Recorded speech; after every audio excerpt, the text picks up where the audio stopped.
I recently had my fifth and sixth ayahuasca journeys, the fifth being on the winter solstice. I've come back from the mythological hero's journey with some gold, and I'm going to share it because it's the proper thing to do. The first journey pushed the boundaries of what I can consciously handle. It was a roller coaster where I had no control of where I was going, and twice I thought to myself, stop the train, I want to get off, and should I ask for help? Ultimately, it paid off.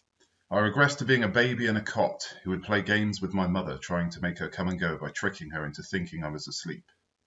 I genuinely think this was a latent memory from when I was a baby. I remember that I won the game.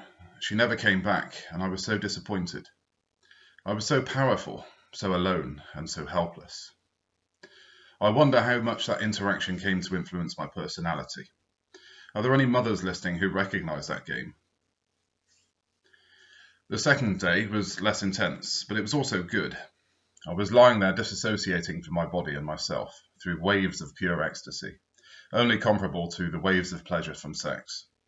It allowed me to free associate, and I could think without convention. Cause and effect no longer mattered, nor the constraints of the human condition. A timelessness of pure consciousness. It occurred to me that everything is a game, and you get to decide how to play it.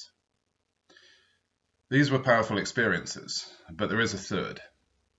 It's an odd thing to say, but I have to confess that for the first time in my life, I have seen a woman, and fallen in love with women.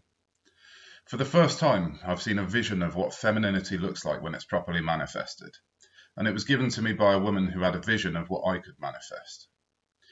As she held my hands, tears streamed down my eyes, and I knew that it was a moment of profundity, like an archetypal king kneeling in front of his queen. This is the way it should be, and we all know it inside us. It's got nothing to do with genitals or belief, it's power. A woman actualizes her feminine power and uses it to develop the ability to transform people, but especially males, since masculinity is her god, into their true potential with nothing other than rightful intentions and inspirational words. A real woman is not content to watch men fall and fail, or to scorn them for not becoming the potential that she can see. She gives birth to that potential and treasures it, for she knows it's her salvation. But that's my opinion. As I meditated on it, I was drawn to my books, and to Joseph Campbell's Hero with a Thousand Faces.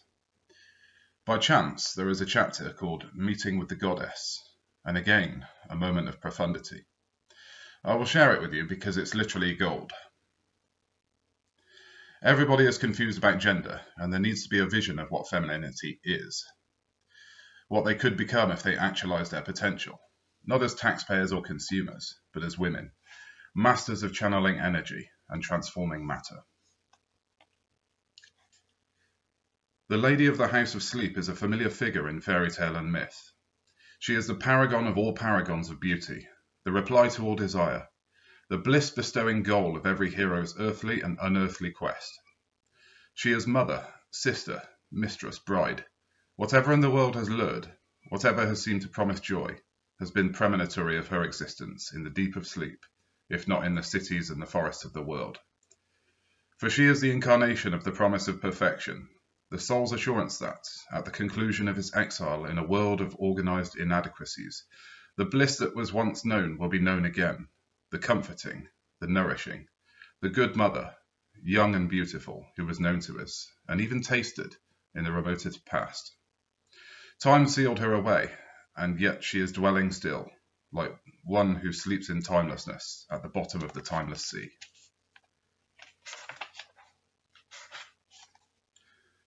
Woman, in the picture language of mythology, represents the totality of what can be known.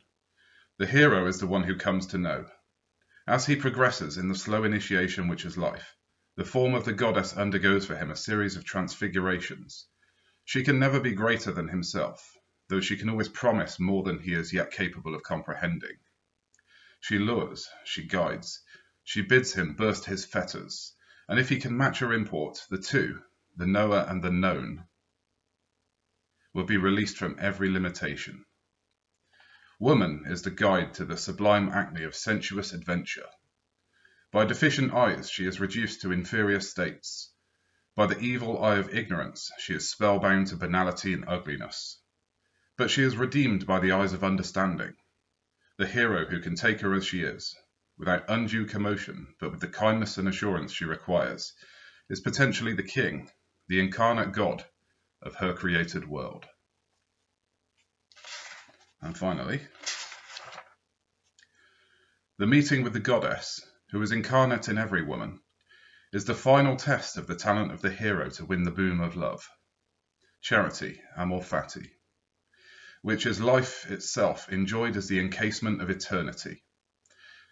And when the adventurer, in this context, is not a youth but a maid, she is the one who, by her qualities, her beauty, or her yearning, is fit to become the consort of an immortal. Then the heavenly husband descends to her and conducts her to his bed, whether she will or no. And if she has shunned him, the scales will fall from her eyes. If she has sought him, her desire finds its peace.